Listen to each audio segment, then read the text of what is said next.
Nathan Carter, the CEO of a small restaurant chain with 15 locations, had built his business from the ground up over the past decade. He took pride in creating a friendly, family-oriented atmosphere, but lately, something felt off. Customer complaints about slow service and rude staff had increased, and employee turnover had reached an all-time high. His regional managers assured him that everything was fine, but the reports didn't match the rumors Nathan had been hearing. Frustrated and determined to see the truth with his own eyes, Nathan decided to visit one of his restaurants undercover. He chose a location in a suburban town, 2 hours away from the headquarters, far enough that no one would recognize him since most of his employees had never seen him in person. To fully immerse himself in his role, Nathan let his beard grow scruffy, swapped his tailored suits for a worn-out hoodie and jeans, and put on thick-framed glasses. He looked nothing like the polished executive featured on the company's website. Nathan entered the restaurant during the lunch rush. The dining area was busy, filled with the sounds of conversations and clattering dishes. The space was clean but felt old. Tables were slightly worn. It wasn't terrible, but it lacked the warm, inviting atmosphere Nathan had envisioned when he first started the business. A young waitress with tired eyes approached him. Her name tag read Emily. "Hi, welcome," she said in a cheerful yet strained voice. "Can I start you off with a drink?" Nathan noticed the dark circles under her eyes and a hesitation in her smile. Something about her seemed off, but he brushed it aside. "Just coffee, please," he said, and made his way to a table by the window. Emily moved swiftly between tables, expertly balancing multiple orders, refilling drinks, and carrying trays from the kitchen. She was clearly under pressure, but she never let her frustration show to the customers. When Emily returned with the coffee, Nathan ordered a burger and fries. As she jotted it down, a man's voice rang out from the kitchen. "Emily, why are you taking so long? You're falling behind again." The voice belonged to a stocky man in his 40s, wearing a stained apron. Nathan guessed he was the shift manager. The man hadn't greeted Nathan when he walked in, something Nathan made a mental note of. Emily flinched at the tone but quickly responded, "I'm bringing it." Her voice wavered slightly. Nathan frowned. He had built this business on the principle that employees should feel valued, not humiliated in front of customers. He sipped his coffee and continued to observe. As he waited for his food, snippets of conversations from nearby tables caught his attention. A family behind him complained about how long their order was taking. Two teenagers whispered about how rude the manager had been to their server earlier. The restaurant's atmosphere was tense, completely different from the welcoming experience Nathan had intended. When Emily brought his burger, she apologized softly. "Sorry for the wait." She avoided eye contact. "No problem," Nathan replied with a small smile. "You're doing a great job." Emily's eyes flickered up in surprise for a brief moment before she hurried away. Nathan had barely taken his first bite when he heard the faint sound of someone crying from the kitchen. His fork froze mid-air. The sound became clearer. There was no mistaking it. Emily was crying. "I'm doing my best, okay?" Her voice came through the thin walls. "I haven't had a break in 6 hours, and I'm handling everything." The manager's voice cut in, indifferent and sharp. "If you can't handle the pressure, maybe you're in the wrong job. We don't have time for excuses." Nathan's stomach twisted. He couldn't just sit there. Pushing his half-eaten burger aside, he stood up and walked toward the kitchen door. What he saw made his heart sink. Emily stood with trembling hands, wiping her tears with her sleeve. The manager loomed over her, arms crossed, his face twisted in anger. Two cooks, visibly uncomfortable but unwilling to intervene, avoided looking at the scene. Nathan clenched his fists, his heart pounding. This was not the company he had built. "Is there a problem here?" Nathan asked, his voice calm but firm. The manager turned, startled. "No, just a small misunderstanding." Emily shook her head, tears still pooling in her eyes. "I'm sorry," she whispered. Nathan looked at her, then back at the manager. He still hadn't revealed his identity. Instead, he said, "She looks like she needs a break. Why don't you give her a few minutes to sit down?" The manager scoffed. "We're short-staffed. There's no time for breaks during a rush." Nathan clenched his jaw. "There's always time to treat people with respect," he said, his voice calm but unyielding. Tension thickened in the air. Nathan held the manager's gaze, knowing he couldn't stay silent any longer. The manager pressed his lips together, but before he could reply, one of the cooks, a lanky young man with nervous energy, spoke up. "Emily's been working non-stop since her shift started. She hasn't even had time to grab a drink of water." His voice was shaky, but there was quiet determination in it. The manager glared at him. "Stay out of it, Connor. Get back to work." Nathan turned to Connor, then back to the manager. "And whose job is it to make sure the team can function properly? Because, from where I'm standing, the pressure here comes from the way this place is run." The manager's face reddened, his confidence faltering for a split second. "Look, I'm just doing my job. If people can't handle it, that's not my fault." Nathan's gaze hardened. "We'll see about that." Emily, still wiping her tears, looked at Nathan with confusion and a flicker of gratitude. "I'm fine," she murmured, though her voice wavered. She started toward the door, but Nathan gently stopped her. "Take 5 minutes," he said kindly. "You deserve it." The manager started to protest, but Nathan raised a hand, his tone leaving no room for argument. "She's taking a break. Right now." Emily hesitated, glancing nervously between Nathan and the manager. Then she gave a small nod and slipped out of the kitchen. Nathan turned his attention back to the manager, his voice low but steely. "What's your name?" "Rick," the man replied defensively. "And who the hell are you to come in here and tell me how to run my shift?" Nathan ignored the question. "How long have you been managing this location, Rick?" Rick folded his arms. "About 2 years. And I've been running this place just fine. So I don't need some random customer stepping in and—" "You call this fine?" Nathan interrupted, his voice rising slightly. "Your employees are exhausted. Customers are complaining, and you're humiliating your staff in the middle of a shift. This isn't fine. This is a disaster." Rick opened his mouth to argue, but Nathan cut him off again. "You might want to think about how you treat people, because if I were your boss, this behavior wouldn't be acceptable." Rick's face paled slightly, but he quickly masked it with a scoff. "Right. Well, you're not my boss, so—" Before he could finish, the kitchen door swung open and Emily reappeared, looking slightly better.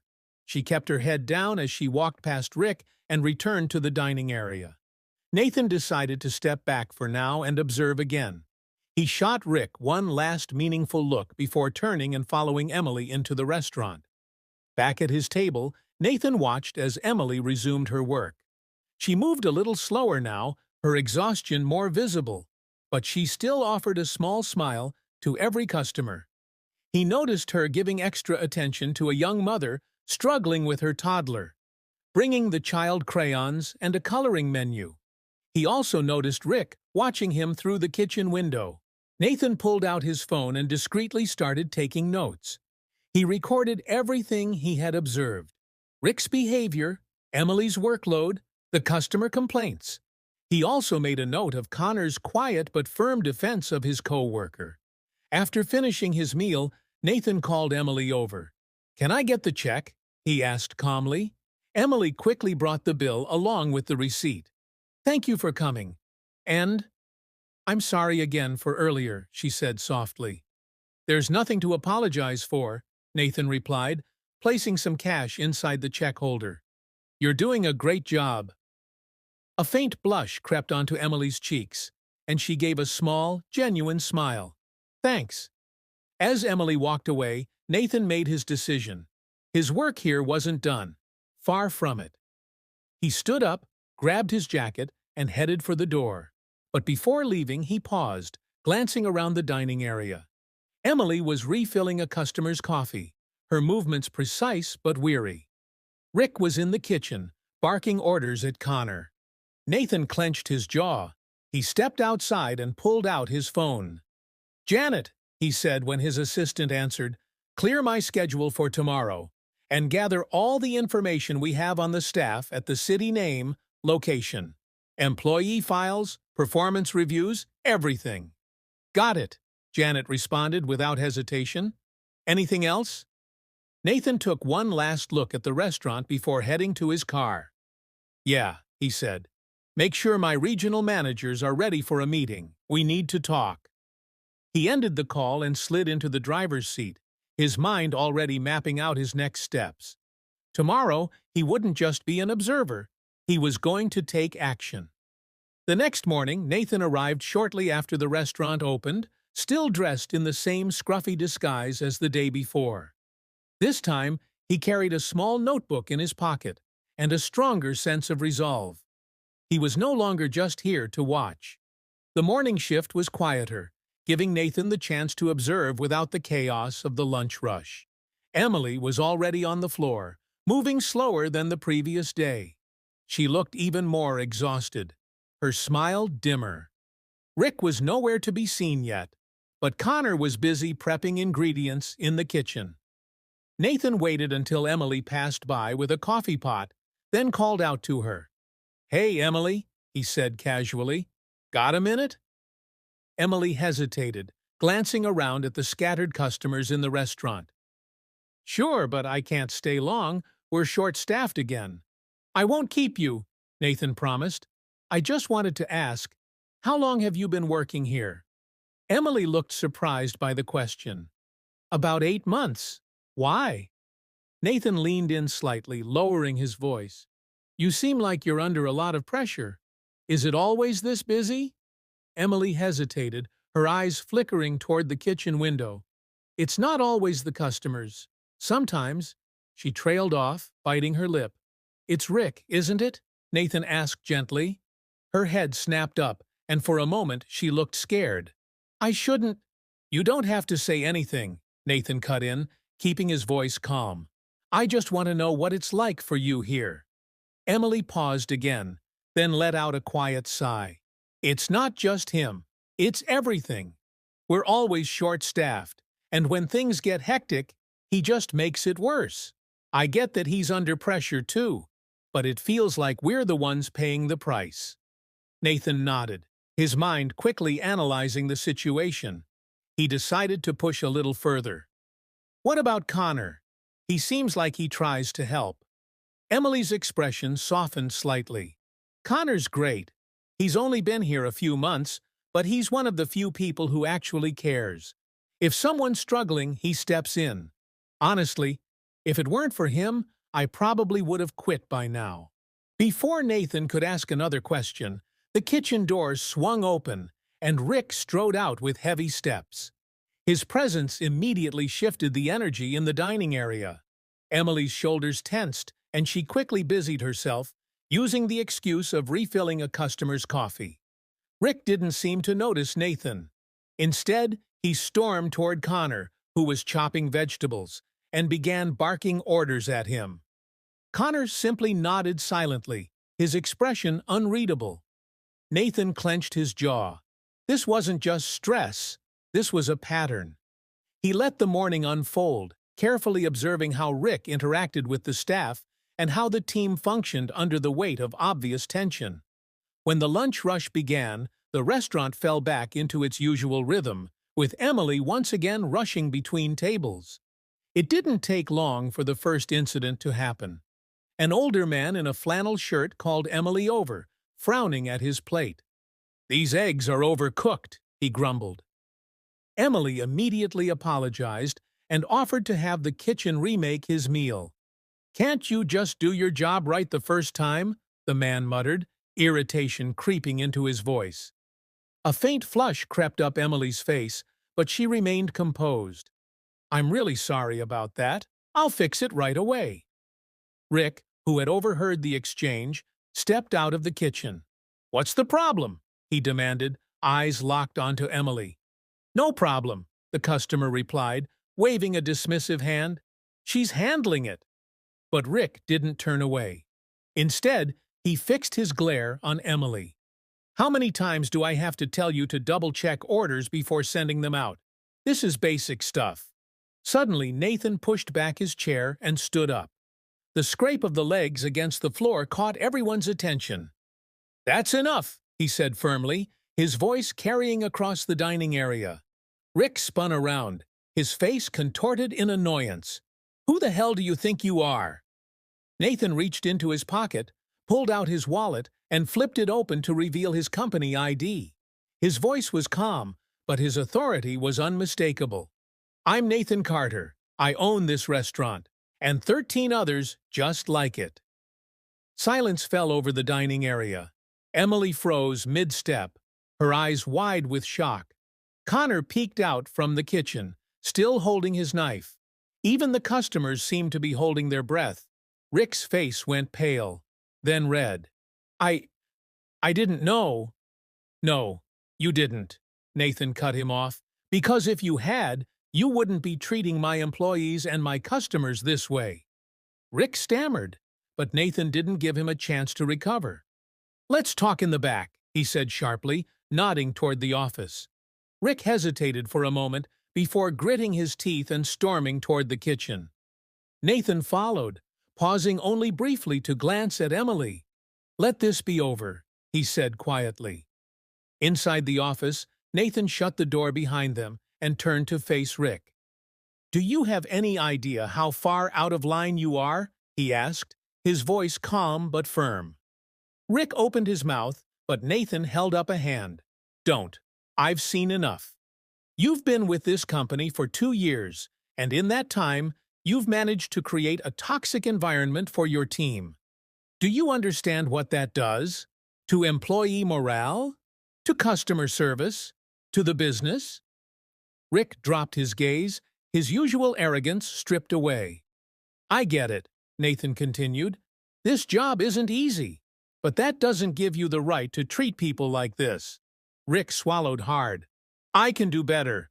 Just—" "You're done," Nathan interrupted, his tone final. "I'm letting you go. Effective immediately." Rick's head snapped up, his eyes widening. "Wait, you can't—" "Yes, I can," Nathan said firmly. "And I am. HR will process your final paycheck, but you are no longer part of this company." Rick stood frozen for a moment, then shook his head violently and stormed out without another word. Nathan exhaled, running a hand through his hair. He never enjoyed firing people, but this had to be done. When he stepped back into the dining area, all eyes were on him. Emily and Connor stood near the kitchen, their faces a mix of shock and cautious hope. Nathan took a deep breath and turned to address the room. "I want to thank everyone for their hard work," Nathan said, his voice steady and firm. "Starting today, things are going to change around here." He looked directly at Emily and Connor. "You two, meet me after your shift. We need to talk." The tension in the dining area gradually faded, replaced by curiosity and a cautious sense of relief. Nathan knew this was just the beginning, but for the first time in a long while, he felt like he was steering his company in the right direction. After the last customer left and the lights in the dining area dimmed, Emily and Connor stood nervously by the counter, waiting for Nathan to speak. The hum of the kitchen equipment was the only sound filling the space. They both looked exhausted, but there was a flicker of cautious hope in their expressions. Nathan had spent the rest of the day observing without interfering, but now it was time to act. "All right, let's sit down," Nathan said, gesturing toward a table at the back of the restaurant. He took a seat on one side, while Emily and Connor hesitated before sitting on the other. Leaning forward, Nathan rested his forearms on the table. "First of all, I want to say thank you. I know today was tough, especially with everything that happened, but you both handled it with professionalism and care. That's more than I can say for some of the managers I've had here." Emily glanced at Connor, unsure how to respond, while Connor fidgeted with the edge of his apron. "I didn't realize things had gotten this bad," Nathan admitted, his voice softer now. "That's on me. I've been too distant." I built this company to be a place where people felt valued, both employees and customers, and somewhere along the way, I lost sight of that. Emily finally spoke, her voice shaky. It's not all bad. I mean, I've had worse jobs, but it's been hard. I really love the customers. I just wish— She trailed off, unsure if she should say more. Wish what? Nathan asked gently. Emily sighed. I just wish I felt like someone actually cared about us. You know, really cared. Not just about the numbers, or how fast we can turn over tables. Nathan nodded, letting her words sink in. Then he turned to Connor. What about you, Connor? Connor looked up, his voice quiet but firm. Honestly, I didn't plan on staying here long, but I couldn't leave, not when I saw how much pressure Emily and the others were under. Someone had to have their back. Nathan felt a pang of guilt. These two were holding this place together while he had been sitting in an office, relying on reports and spreadsheets. Well, that changes now, Nathan said firmly. And I'm not just going to tell you things will get better. I'm going to show you. Both Emily and Connor looked at him, curiosity and skepticism flickering in their eyes. Here's what's going to happen, Nathan continued. First, I'm bringing in a new manager. Someone experienced, but also someone who knows how to lead with respect. Until then, I'll be here personally to make sure things get back on track. Emily's eyes widened. You mean you're staying? Nathan nodded. For as long as it takes. Connor tilted his head. And Rick? He's not coming back, Nathan said simply. I won't tolerate that kind of behavior, and neither should you. Connor exhaled in relief, while Emily's shoulders relaxed, as if a weight had been lifted. Second, Nathan added, I'm restructuring the workforce. No more being short-staffed during peak hours. I'll hire more people and make sure everyone gets proper breaks. You can't take care of customers if you're exhausted and burned out. Emily gave a small, hopeful smile. That would be amazing. And third, Nathan said, his tone softer, I want to recognize the two of you for everything you've done to keep this place running. Emily and Connor exchanged surprised glances. Recognize us? Emily asked cautiously. Nathan nodded. Connor, you've shown incredible loyalty and leadership, even in the short time you've been here. I'm promoting you to shift supervisor. You'll get a raise and a more stable schedule. Connor's jaw dropped. Wait, are you serious? I've never managed anything before. Nathan smiled. You're already doing it. When no one else stepped up, you did. That's what leadership is. Connor blinked, his face a mix of shock and gratitude. I don't know what to say. Thank you. Nathan turned to Emily. And you, Emily, 8 months of dedication, even when things were at their worst. I see how much you care about the customers and your coworkers. You deserve more than just a simple thank you. Emily's eyes shimmered, and she quickly looked down, embarrassed. I'm just doing my job. You're doing more than that, Nathan said kindly. Starting next week, I'm giving you a significant raise, and I want to implement a reward system so that hard work like yours gets recognized. Emily covered her mouth with her hands. Oh my God, really? Really, Nathan said with a smile. For a moment, none of them spoke, letting the weight of Nathan's words settle. Then Emily whispered, Thank you. I really mean it. You're welcome. Nathan leaned back, his posture softer now. You've earned it. As their conversation wrapped up, Nathan shared more details about his plans to improve the restaurant.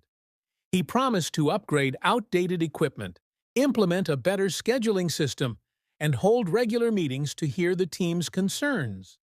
When they finally stood up from the table, both Emily and Connor looked lighter, as if a weight they had been carrying for too long had finally been lifted. The following weeks were filled with hard work and change. Nathan kept his word, spending several days at the restaurant working alongside the staff and listening to their feedback. He personally interviewed management candidates and ultimately hired a woman named Denise, whose experience and compassionate leadership quickly won over the team. True to his promise, Nathan approved the raises for Emily and Connor and hired 3 new employees to ease the workload. The atmosphere in the restaurant transformed.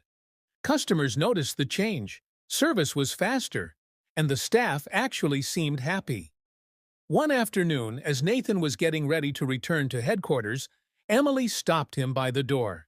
"Hey," she said with a smile, "I just wanted to say, this place feels different now. Better. Like it actually matters." Nathan smiled back. "It does matter, and so do you." As he walked toward his car, Nathan felt a sense of pride he hadn't experienced in years. It wasn't just about profits or expansion anymore. It was about the people who made it all possible. And he wasn't going to forget that again. If you enjoyed this story, don't forget to like this post and subscribe for more.